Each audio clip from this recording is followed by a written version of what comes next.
बिल्कुल सादे और आसान तरीके से ना शलजम पालक पकाना है। तो ये एक गड्डी पालक है, तकरीबन आधा किलो से थोड़ा सा एक आधा ये शलजम है। तो पालक सुना है मैंने, कहा बच्चों को साफ़ करना नहीं आता, तो जो आसान तरीन तरीका है ना बिगनर्स के लिए, तो हम इन्हें ना इधर से काट देंगे, काट के और जिसके छोटे पत्ते हैं ये अलग से छांटेंगे। तो यहाँ से काट के और फिर शुरू करते हैं सबसे पहले पालक बनाना। इसको ना बंधे बंधे यहीं से काट देंगे, बंधे ही रहने देंगे।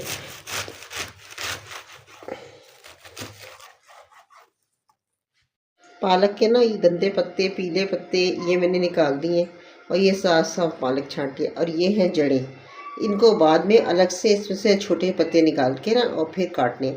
अगर हम इसको पहले धो लेना पालक को, तो इसमें मिट्टी अच्छी तरह निकल जाती है और पालक ज़ाया नहीं होता। ये पालक जो है ना हमने बहुत बारीक काटना है, क्योंकि घोटना तो है नहीं। तो शलजम पालक पकेगा तो हमें ये बारीक कटेगा तो ज़्यादा इस आसानी से और जल्दी पकेगा। इस तरह करके ना बिल्कुल बारीक बारीक रख के और इसको काटना है। इतना बारीक बारीक ना पालक काटना है, बिल्कुल बारीक बारीक।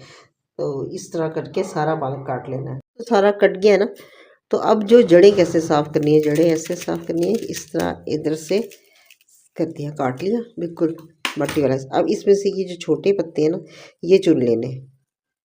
देखिए कितना पत्ता निकलता है, अगर मैं ऐसे फेंक देती ना तो ये सारा ज़ाया हो जाता। अब ये पत्ता भी नरम है, जो नरम पत्ते हैं, छोटे पत्ते हैं, और ये मोटी डंडी है ना जैसे ये हमने फेंक देनी है।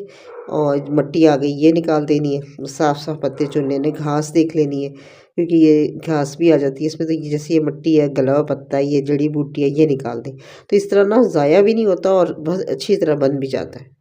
शलजम मैंने ना धो के पहले छील लिए थे, फिर धो लिया। अब इसकी कटिंग करनी है, तो छोटा छोटा काटना है, क्योंकि इससे मेरा ख्याल है कि मेरा इरादा है इसकी भुजिया बनाने का। तो इसको मैंने बहुत ज़्यादा इसमें टमाटर वगैरह या इस तरह की चीज़ें नहीं डालनी, और बहुत ज़्यादा घोटना नहीं है। तो बस इससे मैंने काटा भी बारीक था पालक को।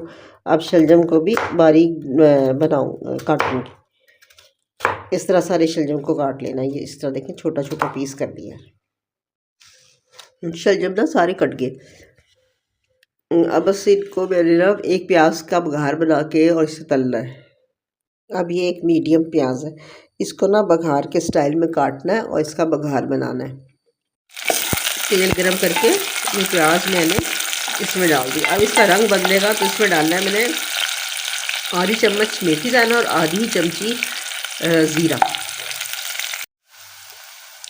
अब इसका रंग बदल गया ना, आधी चम्मच मेथी दाना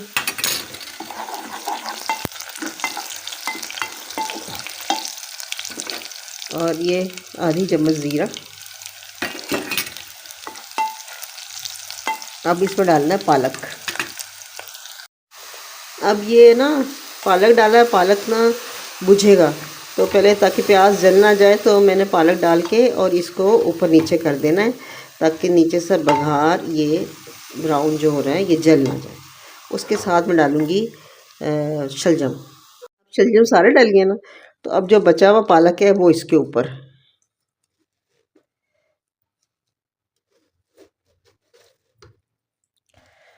और साथ इसके डालना है मसाला। 1 चमची ये कुटी हुई मिर्चें, और नमक मिर्च अपने जायके के हिसाब से होता है, और 1 चमची ही नमक। और अब डलेगा इसमें थोड़ा लहसुन। लहसुन मैं पीस के डालूँगी।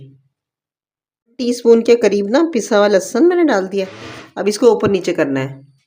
अब ये ना काफ़ी नीचे हो गया, इसको मैंने मीडियम से थोड़ी सी हाई फ्लेम रखा है, ताकि पानी जल्दी खुश्क हो जाए और ये घुले ना। मेरे पास हरी मिर्चें और हरा धनिया। हरिया धनिया की जो डंडियाँ होती हैं ना, इनमें ज़रा खट्टापन होता है, तो इसको मैं ना बारीक बारीक काट के और ये भी शामिल करूँगी। पहले मैं धो लूँगी, फिर इन्हें बारीक काटूँगी। ये डंडियाँ ना बहुत सख्त होती हैं, तो इन्हें भी बहुत बारीक काटना है। इस तरह ना धनिया मैंने जो है ना वो काट लिया। ये डंडियाँ ली हैं मैंने और ज़रा से पत्ते इसके आए हैं। ये डंडियाँ ना बहुत सख्त होती हैं, तो इन्हें भी बहुत बारीक काटना है। ये पत्तियाँ और थोड़ी सी मिर्चें, इतनी एक ना उठा लूँगी ऊपर डालने के लिए, और बाकी सारा ये मैंने अभी डालना है। ये देखिए ना अभी कितना नीचे हो गया, ये शलजम भी बिल्कुल गल गए हैं। अब बस तेज़ आंच करके ना इसका पानी खुश्क करना है, और नमक मिर्च चख लेना है।